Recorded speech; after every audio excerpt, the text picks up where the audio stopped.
बिस्मिल्लाहिर्रहमानिर्रहीम। ये moment of inertia हम डिस्कस कर रहे थे। तो इसमें ये देखिए कि हमने कहा था कि ये एक ऑब्जेक्ट है जो कि इस सर्कुलर पाथ में मूव कर रहा है, एक पॉइंट मास में जो इस सर्कुलर पाथ में मूव कर रहा है और इस सर्कल का जो रेडियस है वो आर के बराबर है। और वो जो ऑब्जेक्ट है उसका हमने कहा था कि मास जो है यहाँ पे बांधा हुआ है, यानी कि इस रॉड के साथ, और ये रॉड जो है बड़ा लाइट है, लाइट मीन इसका मास बहुत कम है। और यहाँ एक और एक्सल हमने पास करवाया हुआ है और उस एक्सल को दोनों तरफ से बेयरिंग लगाए हुए हैं। तो डेफिनेटली ये ऑब्जेक्ट जो है इसके साथ हम कहते हैं कि सारा मास जो है इस सिस्टम का यहाँ पे कंसंट्रेट करता है और इसकी वैल्यू क्या है एन के बराबर है, इसके मास की वैल्यू एन के बराबर है। अब ये देखिए, अगर इसके ऊपर टेंजेंशियल फोर्स लगाते हैं हम इस डायरेक्शन में, इसको हिट करते हैं ऐसे, ये फोर्स लगाते हैं तो इसकी वजह से इसमें एक्सेलरेशन पैदा होगा और उस एक्सेलरेशन की डायरेक्शन भी यही होगी। जिनके जाहिर है फोर्स की डायरेक्शन नहीं, एक्सेलरेशन इसमें पैदा होगा। लेकिन याद रखें ये ऑब्जेक्ट जो है वो स्ट्रेट लाइन में मूव नहीं करेगा बल्कि सर्कल में मूव करेगा। क्यों बोला कि ये जो हमारा रॉड है, लाइट रॉड जो कि जिसके साथ इसको बांधा हुआ है, और इधर जो हमने बेयरिंग लगाए हुए हैं इस क्या कहते हैं कि एक्सेस के साथ, एक्सल के साथ, वो इसको खींचेंगे इसकी तरफ, अपना सर्कल की तरफ। यानी कि ये ऑब्जेक्ट जो है स्ट्रेट नहीं जाएगा बल्कि इस सर्कल को एडाप्ट करता हुआ रोटेट करना शुरू करता है। नो डाउट इस पॉइंट के ऊपर इसकी फोर्स की डायरेक्शन ये है, एक्सेलरेशन की डायरेक्शन ये है। तो ये इसका टेंजेंशियल फोर्स है, उसकी वजह से ये जो एक्सेलरेशन क्रिएट हो रहा है इसमें वो टेंजेंशियल एक्सेलरेशन होगा एटी। अब न्यूटन का सेकंड लॉ क्या कहता है कि एफ जो होगा वो एम और ए के प्रोडक्ट के बराबर होगा। अब ए जो है ये टेंजेंशियल एक्सेलरेशन है और टेंजेंशियल एक्सेलरेशन जो होता है हमने ये पढ़ा था कि ए टी जो होता है वो आर और अल्फा का प्रोडक्ट होता है। आर रेडियस वेक्टर, लेकिन उसकी यहां मैग्नीट्यूड दे रहे हैं, और अल्फा एंगुलर एक्सेलरेशन और उसकी डायरेक्शन आपको पता है कि एक्सेलरेशन के पैरेलल होती है। तो बहरहाल ए टी जो है आर अल्फा के बराबर होता है। तो इसका क्या मतलब हुआ, हम कह सकते हैं F is equal to M, और ये देखिए चलो ये एफ टी कह लें, ये ए टी कह लें, तो एफ टी टेंजेंशियल फोर्स, ये है tangential force, is equal to M A T tangential acceleration, तो ये आ जाएगा आर अल्फा। अब अगर हम दोनों तरफ आर से मल्टीप्लाई करते हैं तो ये आ जाएगा R F T is equal to M R square alpha. अब अगली बात ये कि इस सिचुएशन में जब बॉडी जो है उसके ऊपर फोर्स लग रही है एफ और उसका जो मूवमेंट आर्म है वो है आर, यहां फोर्स और मूवमेंट आर एक दूसरे के परपेंडिकुलर है, तो इस पॉइंट का, इस इंस्टेंट का जो टॉर्क बनता है वो किसके बराबर होगा, torque is equal to R F के बराबर होगा। ये एफ टी लिखने जिसका आपकी किताब को नहीं लिखा हुआ मैं तो लिख देता हूँ, कंफ्यूज नहीं होना। ये टेंजेंशियल फोर्स को शो कर रहा है, इस पॉइंट के ऊपर जो टेंजेंशियल फोर्स लगती है, ना भी लिखिए कोई हर्ज वाली बात नहीं है।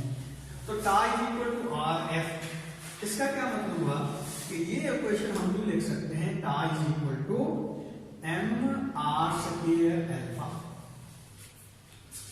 अब अगर इस इक्वेशन को इस इक्वेशन के साथ कंपेयर करें तो हमें पता है कि जो रोल लीनियर मोशन में फोर्स का होता है वही रोल एंगुलर मोशन में टॉर्क का होता है।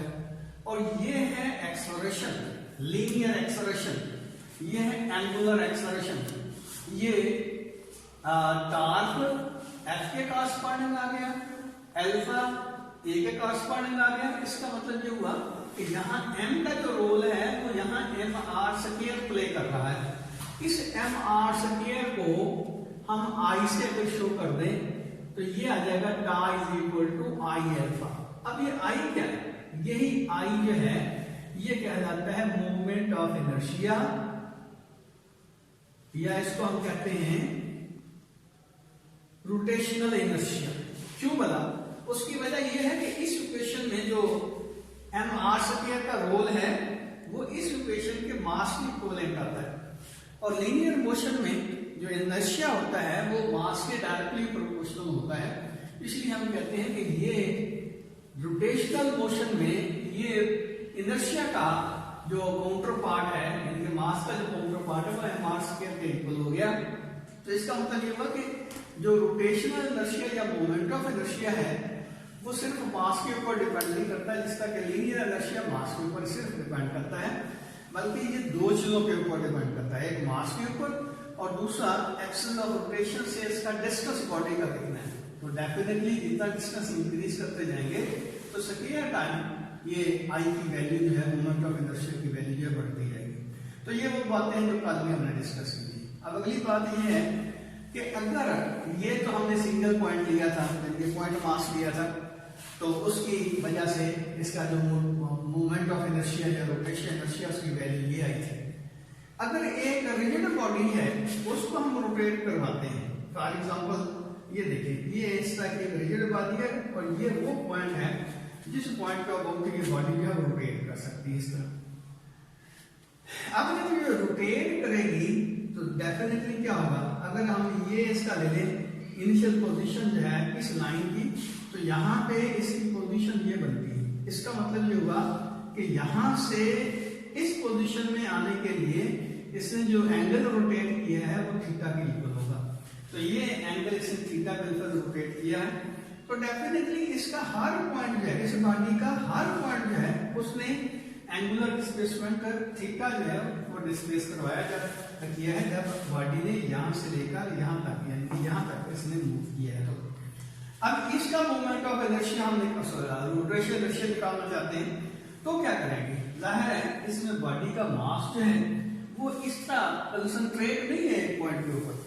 तो हम ये फार्मूला जो इसके लिए हमने डिराइव किया है, ये फार्मूला वो इसके लिए कैसे अप्लाई कर सकते हैं? तो इसके वैसे दो हो सकते हैं केसेस। या तो हम ऐसे करें कि इसका सारे का सारा मास जो है वो इसके सेंटर ऑफ मास के ऊपर ले लें और फिर उसका जो डिस्टेंस बनता है r, उससे उसको मल्टीप्लाई करेंगे तो मोमेंट ऑफ इनर्शिया आ जाएगा आपके पास। लेकिन हम करते क्या हैं, हम ऐसा करते हैं कि ये जो पूरा ऑब्जेक्ट है उसको छोटे छोटे मास एलिमेंट में डिवाइड कर देते हैं। ये ऐसे समझ लें कि ये हमने इसको डिवाइड कर दिया छोटे छोटे एलिमेंट्स में। तो ये समझ लें कि ये m1 है कोई, ये m2 है, ये m3 है, m4 है एंड सो ऑन। वो सारे जो टुकड़े इसके बनते हैं, ये पीसेस बनते हैं, इनकी तादाद बिल्कुल n के बराबर, जिनके n मासेस हैं इसके अंदर जो पॉइंट मास के तौर पर एक्ट करते हैं, जिसका ये मास एक्ट कर रहा था। तो उस सिचुएशन में क्या होगा, जब ये रोटेट करेगा तो ये देखिए इसको इसी तरह, जिनके वही ऑब्जेक्ट है, अगर तो थोड़ी बहुत ऊपर नीचे हो जाती है गलती तो इसको इग्नोर कर देना। ये देखिए कि ये वही बॉडी है जिसको हमने रोटेट किया, तो ये इस पोजीशन के ऊपर आ गई है। तो अब सिचुएशन क्या होगी कि ये मास m1 था, ये मास m1 यहाँ पे आ गया, m2, m3, m4 सभी ने रोटेट किया है और सभी ने एक ही एंगल रोटेट किया है। एंगुलर डिस्प्लेसमेंट थीटा के बराबर ही होगा। एंगुलर क्वांटिटीज जो होती हैं किसी भी बॉडी के लिए जब वो रोटेट करती है तो उनकी वैल्यू जो है हर पॉइंट के लिए एक जैसी ही रहती है। यानी कि मिसाल के तौर पर ये देखिए कि अगर इसने थीटा रोटेट किया है, इसने भी थीटा रोटेट किया, इसने भी थीटा रोटेट किया, इसने भी थीटा रोटेट किया है। एंगुलर क्वांटिटी है हर रोटेशनल बॉडी के हर पॉइंट की एक जैसी ही रहती है, यानी कि उसकी वैल्यू में चेंज नहीं आती। अब हम क्या करना चाहते हैं, हम इंडिविजुअल ये जो पार्टिकल्स हैं इनका टाल मालूम करना चाहते हैं इस फार्मूले की मदद से। तो क्या लिख सकते हैं, τ1 is equal to m1 r1 square alpha 1, यानी कि इसने इसका टाल, अब इसका टाल में क्या होगा, τ2 is equal to m2 r2 square alpha 2। और ये सिलसिला चलता जाता है। हमने जिस तरह पहले पॉइंट आउट किया कि ये जो ऑब्जेक्ट है, ये जो बॉडी हमने ली है, इसके मासेस की तादाद जो है वो n के इक्वल है। तो हम क्या करते हैं, τn is equal to mn R N square alpha N. अब अगली बड़ी इंपॉर्टेंट बात है, मुझे पहले हम पॉइंट आउट कर चुके हैं कि एंगुलर क्वांटिटीज जो होती हैं हर पॉइंट की, बॉडी के हर पॉइंट की जो एंगुलर क्वांटिटी है वो सेम रहेगी। इसका मतलब ये होगा कि alpha 1 is equal to alpha 2 is equal to alpha 3 and so on is equal to alpha एन। इसको अल्फा हम कह सकते हैं। यदि सभी का अल्फा जो है वो सेम है तो इसका मतलब ये होगा कि ये टा1 की जगह हम यहाँ ये अपने अल्फा 1 की जगह अल्फा लिख सकते हैं, अल्फा 2 की जगह भी अल्फा, अल्फा एन की जगह भी अल्फा, यानी कि इनको रिप्लेस कर दिया हमने अल्फा से। और फिर टोटल टार्क फाउंड करना चाहते हैं। याद रखिए हर बॉडी का हर पॉइंट मास का जो टार्क की डायरेक्शन होगी वो एक ही रहेगी। ये यदि के सारे ऑब्जेक्ट जो है इसी डायरेक्शन में मूव कर रहे हैं ना, ये ध्यान रखें कि ये बिल्कुल ये बॉडी जब रोटेट करती है तो ये इस सर्कल में रोटेट करेगा, ये पोर्शन, और ये पोर्शन इस सर्कल में रोटेट करेगा, ये पोर्शन इस सर्कल में रोटेट करेगा। तो इसका मतलब ये होगा कि हर जो पॉइंट मास है उसकी रोटेशन अगर ऊपर से देखा जाए तो काउंटर क्लॉकवाइज होगी।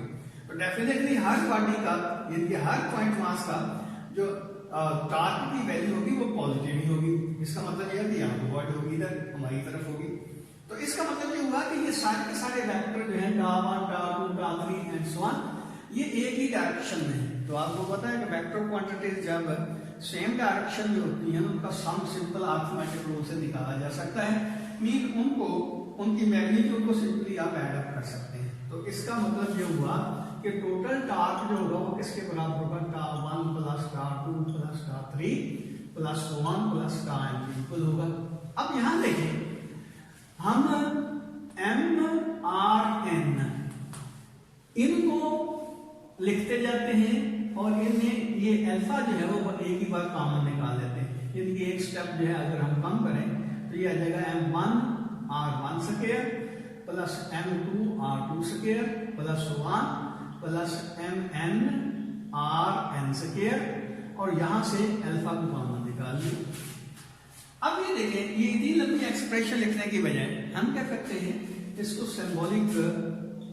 सिंबॉलिकली इन शॉर्ट लिखते हैं। कैसे, sigma I vary from 1 to n m i r i square, और बाहर का निकला अल्फा। इसका मतलब किसके बराबर है, torque tau is equal to sigma I vary from 1 to n m i r i square, और ये अल्फा है। अब ये जो सेक्शन इसका बनता है ये एक्चुअली इस ऑब्जेक्ट का, ये जो पूरी की पूरी बॉडी है इसका मूवमेंट ऑफ इनर्शिया होगा। इसलिए हम कह सकते हैं कि tau is equal to I alpha, लेकिन आई किसके इक्वल होगा, आई इक्वल होगा हमारा sigma I vary from 1 to n m i r i square. तो ये किसी भी बॉडी का मूवमेंट ऑफ इनर्शिया निकालने का फार्मूला आपके पास आ गया। यानी कि हम क्या करते हैं कि सारी की सारी बॉडी में है उसको छोटे छोटे मास एलिमेंट में डिवाइड करके हर पार्टिकल का एक्सिस ऑफ रोटेशन से डिस्टेंस लेके उसका स्क्वायर ले लेते हैं, और फिर सारे ये जो कंपोनेंट बनते हैं M I R I square उनको ऐड अप कर देते हैं। तो ये ऑब्जेक्ट का मूवमेंट ऑफ इनर्शिया कहलाता है। अब ये किसी भी रेक्टेंगुलर शेप में बॉडी जो है उसका मूवमेंट ऑफ इनर्शिया निकालने का फार्मूला है। अब इसी फार्मूले को इस्तेमाल करके अगर हम ज्योमेट्रिकल जो शेप में मुख्तलिफ ऑब्जेक्ट होते हैं उनका इनर्शिया निकालते हैं, मूवमेंट ऑफ इनर्शिया, तो उसकी वैल्यू जो है वो किसके बराबर आती है। यहाँ देखें, यहाँ हम इसको डिराइव नहीं कर रहे बल्कि सिर्फ इसकी वैल्यू जो है डिफरेंट शेप के जो ऑब्जेक्ट हैं उनके लिए हमें ये मेमोराइज करना पड़ेगा, याद रखना पड़ेगा, क्योंकि हमारे कुछ प्रॉब्लम ऐसे हैं जिसमें वो मोमेंट ऑफ इनर्शिया जो है उसको हम इस्तेमाल करेंगे। तो ये देखेंगे मोमेंट ऑफ इनर्शिया जो है वो मुख्तलिफ ऑब्जेक्ट का किस किस के इक्वल होगा। पहली बात कि अगर आपके पास एक रॉड है तो रॉड का जो लेंथ है बिल्कुल ये है एल के इक्वल, एल इसकी लेंथ है। तो अगर इसके सेंटर के अबाउट इसका मोमेंट ऑफ इनर्शिया निकालते हैं यानी कि इसका एक्सल रोटेशन इसके सेंटर के ऊपर लाई करता है। क्या मतलब हुआ इसका? ये देखिए ये रॉड है, हम क्या करते हैं इसके यहाँ से सेंटर से एक जो है रॉड जो है और या सुलाख जो है हार्ड क्या कहते हैं कि आयरन जो रॉड है बारीक सा वो इसके अंदर से पास करवा देते हैं और फिर इसको घुमाते हैं, सेंटर से घुमाते हैं। तो इसका जो मोमेंट ऑफ इनर्शिया होगा वो किसके इक्वल होगा? 1/12, इसका आई जो होगा 1/12 ml² के बराबर होगा। अब रॉड यही है, लेकिन अगर इसको एक साइड से पकड़ के घुमाते हैं, रॉड वही है लेकिन अगर इसका एक्सिस ऑफ रोटेशन जो है तब्दील हो जाता है तो क्या होगा? मिसाल के तौर पर अब हम इसको इस एंड से घुमा रहे हैं, ये यानी कि ऐसे समझ लें कि ये रॉड है, यहां से घुमा रहे हैं, ऐसे घुमा रहे हैं, ये ऐसे घुमा रहे हैं, तो क्या होगा? इसका मोमेंट ऑफ इनर्शिया तब्दील हो जाएगा। वजह क्या है? वजह ये देखें कि मोमेंट ऑफ इनर्शिया हमने पहले बताया था कि सिर्फ मास के ऊपर डिपेंड नहीं करता, बल्कि मास के साथ साथ मास की जो पोजीशन है उसके ऊपर भी डिपेंड करता है, यानी कि एक्सल रोटेशन से मास का डिस्टेंस कितना है। तो आप ये देखिए कि रॉड वही है, इसका मतलब लेंथ भी उसकी वही है, उसका मास भी वही है, लेकिन अब इसका मोमेंट ऑफ इनर्शिया जो है वो तब्दील हो जाएगा। ये देखिए इसकी लेंथ वही एल के इक्वल ही है, लेकिन अब इसका मोमेंट ऑफ इनर्शिया जो होगा 1/3 ml² के बराबर हो जाएगा, यानी कि इसका मोमेंट ऑफ इनर्शिया पहले से 4 टाइम बढ़ जाएगा, 4 गुना बढ़ जाएगा। ये देखिए वैसे भी देखिए किसी भी रॉड को पकड़े आप, उसको इस तरह मिड से घुमाने की कोशिश करें तो आसानी से घूमेगा, लेकिन अगर उसको एंड से घुमाने की कोशिश करें तो ये मुश्किल घूमेगा, यानी कि इसका इनर्शिया ज्यादा होगा, यानी कि इसको घुमाना मुश्किल होगा। लेकिन अगर एक बार घूम जाता है तो जाहिर है उसको रोकना दूसरी लिहाज से मुश्किल होगा।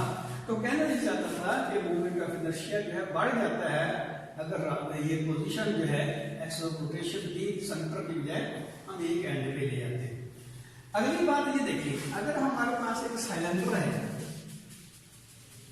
या एक डिस्क है, एक डिस्क है या सिलेंडर है, यानी कि सिलेंडर इस तरह का होता है, ये कह लें, और इसका एक्सल रोटेशन ये है, यानी कि ये सिलेंडर है, इसको इस तरह घुमा रहे हैं, ये इसका एक्सल जो इसके अंदर से पास हो रहा है, इस तरह घुमा रहे हैं ऐसे। या डिस्क है, यानी कि डिस्क है, इस तरह कह लें, ये डिस्क है, तो इस तरह, और आपको पता है कि डिस्क जो होती है वो बेसिकली एक ऐसा सिलेंडर होती है जिसकी जो थिकनेस है बहुत कम होती है। तो अगर ये सिलेंडर है, इसका रेडियस आर के इक्वल है, ये डिस्क है, इसका भी रेडियस आर के बराबर है, तो ये इसके का एक्सल रोटेशन है, यानी कि ये वो एक्सिस है जिसके अबाउट ये रॉड अपना सिलेंडर या डिस्क जो घूम सकती है, ऐसे ऐसे घूम रही है, ऐसे घूम रही है। तो इसका मोमेंट ऑफ इनर्शिया निकालेंगे, I is equal to half mr², radius का स्क्वायर और इसका टोटल मास, उसको 2 से डिवाइड करेंगे, इसका भी और इसका भी, यानी कि सिलेंडर और डिस्क के लिए हमारा मोमेंट ऑफ इनर्शिया का जो फार्मूला होगा वो सेम होगा। अब तीसरी बात, अगर आपके पास कोई हुक है, अब हुक और डिस्क में फर्क क्या होता है? तो बेटे ये देखिए, ये एक रिंग है, दरमियान में इसमें खाली जगह है, बिल्कुल इस तरह।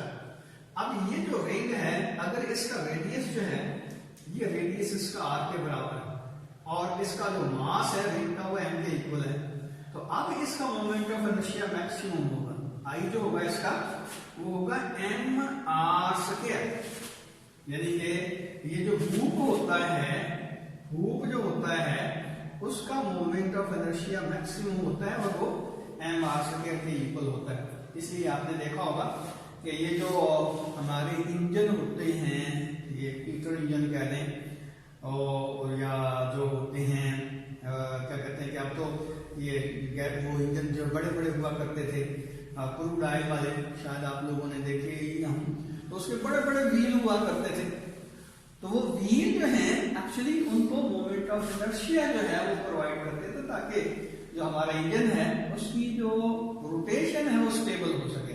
जाहिर है इनर्शिया का मतलब ये होता है कि वो जो हमारा पोजीशन होती है उसको मेंटेन रखने की कोशिश करता है, चाहे वो स्टेशनरी यानी कि रेस्ट की पोजीशन हो स्टेट हो या उसकी ये जो मोशन की स्टेट हो, तो वो जो हुक होता है क्योंकि उसका मोमेंट ऑफ इनर्शिया सबसे ज्यादा होता है, इसलिए उसका जो बनाते थे ये वो व्हील जो बनाते थे, तो उसके अंदर आपने देखा होगा कि सारे का सारा मास जो है, ज्यादातर मास जो है उसका पेरिफेरी के ऊपर होता था। अंदर से वो 2-3 रॉड इस तरह पास करवा देते थे हल्के से, ताकि उसको सपोर्ट किया जा सके। लेकिन इसका जो मोमेंट ऑफ इनर्शिया है वो बहुत ज्यादा होता है, बल्कि सबसे ज्यादा होता है ज्योमेट्रिकल शेप में, तो इसलिए वो हुक जो है इस्तेमाल किया जाता था। तो अब इंजन के अंदर वैसे फ्लाई व्हील होते हैं, लेकिन ज्यादा वो दिखाई नहीं देते। अब अगली बात इसमें ये देखें कि अगर आपके पास एक स्फीयर, तो स्फीयर जो है ये बॉल नुमा चीज है, हम क्या करते हैं इसके अंदर से एक रॉड को इस तरह पास करवा देते हैं और इसको रोटेट करवाते हैं। तो ये जो स्फीयर है, जिसका हमारी जमीन समझ लें, बॉल समझ लें, फुटबॉल समझ लें, चलो आजकल शेप बड़े आ रहे हैं खूबसूरत किस्म के, गोल से समझ लें, तरबूज समझ लें, तो ये आपके पास एक स्फीयर है, इसका एक्सिस ऑफ रोटेशन इसके अंदर से, इसके सेंटर से पास हो रहा है, तो इसका जो मोमेंट ऑफ इनर्शिया होगा आई, वो होगा 2/5 mr स्क्वायर। m इसका मास है, r इसका रेडियस है, ये इसका रेडियस r है, तो इसका आई जो होगा 2/5 mr स्क्वायर के बराबर होगा। तो ये जो आम हम इस्तेमाल करते हैं चीजें, उसमें ये हमारे पास आ गया इसका मोमेंट ऑफ इनर्शिया। तो और भी मुख्तलिफ शेप में जो ऑब्जेक्ट होते हैं उसका मोमेंट ऑफ इनर्शिया निकाला जा सकता है। और याद रखें ये सारे के सारे मोमेंट ऑफ इनर्शिया इसी फार्मूले से निकाले गए हैं, यानी स्फीयर का मोमेंट ऑफ इनर्शिया के लिए भी यही फार्मूला होगा, हुक के लिए भी यही होगा, ये हुक होगा। और हुक और डिस्क में फर्क क्या होता है कि डिस्क जो है वो सारी कवर अप होती है, उसका जो मास होता है वो यूनिफॉर्मली डिस्ट्रीब्यूट होता है, जबकि हुक जो होता है वो सिर्फ रेंज होता है, उसके अंदर जो सारी जगह ऑलमोस्ट खाली होती है। तो ये हुक हुई, ये डिस्क हुई, और ये सिलेंडर हुआ, ये रॉड हुआ। तो रॉड, सिलेंडर, डिस्क, हुक और स्फीयर, ये सारे के सारे हमारे ज्योमेट्रिकल शेप में जो ऑब्जेक्ट हैं, इनका मोमेंट ऑफ इनर्शिया जो है उसकी वैल्यू आपके सामने मैंने लिख दी है। इनको याद रखें क्योंकि ये न्यूमेरिकल में हमें फायदा देंगे। तो अगर कोई